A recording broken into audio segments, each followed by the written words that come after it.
जो हमारे अनुसूचित जाति जनजाति के जो प्रबुद्ध जन थे, उनका सम्मेलन था। विशेष रूप से मेघवाल समाज के लोग ज्यादा थे, जहां तक मैं समझ पा रहा हूँ, लेकिन सभी समाजों के लोग थे।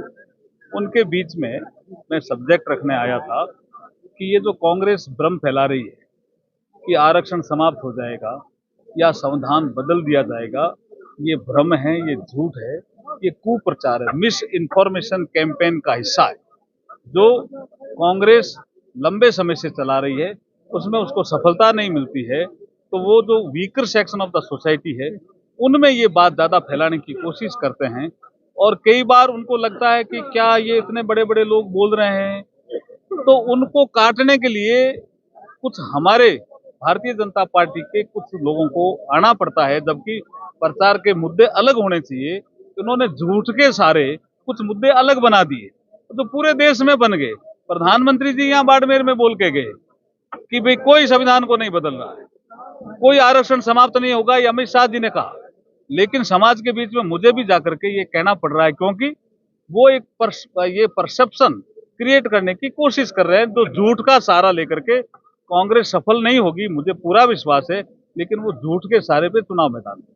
अर्जुन, सबसे बड़ी बात यह है कि आप कानून मंत्री हैं और जिस समाज से बिलोंग करते हैं वो अपने आप में कहीं न कहीं ये चीजें सोच के बैठा है कि कानून बदलने वाला है, संविधान बदलने, तो क्या कहना चाहेंगे?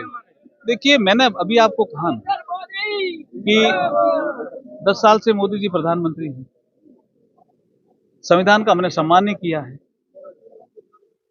लेकिन कांग्रेस जो झूठ के सहारे इसलिए चल रही है कि उनकी पॉपुलैरिटी का ग्राफ जो है ना वो गिर गया, तो वो झूठ का सहारा लेकर के कोशिश करके उठने की, लेकिन उठ नहीं पाएंगे। उनको मुद्दे लेने चाहिए विकास के, वो ले नहीं पा रहे।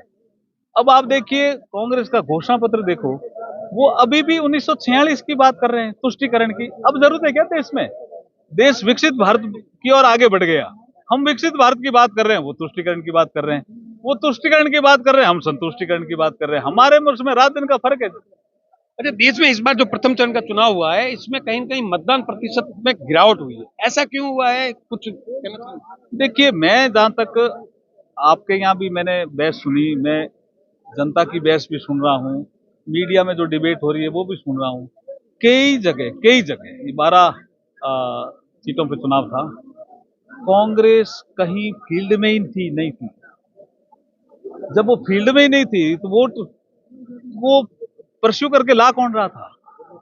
मुझे लगता है बड़ा कारण जो अपोजिशन जब फील्ड में ही नहीं था, टेबलें नहीं लगी कई जगह, उनके एजेंडे नहीं बैठे, तो जो वो अधिकतर वोट पड़े ना वो हमें ही पड़े, बीजेपी को ही पड़े।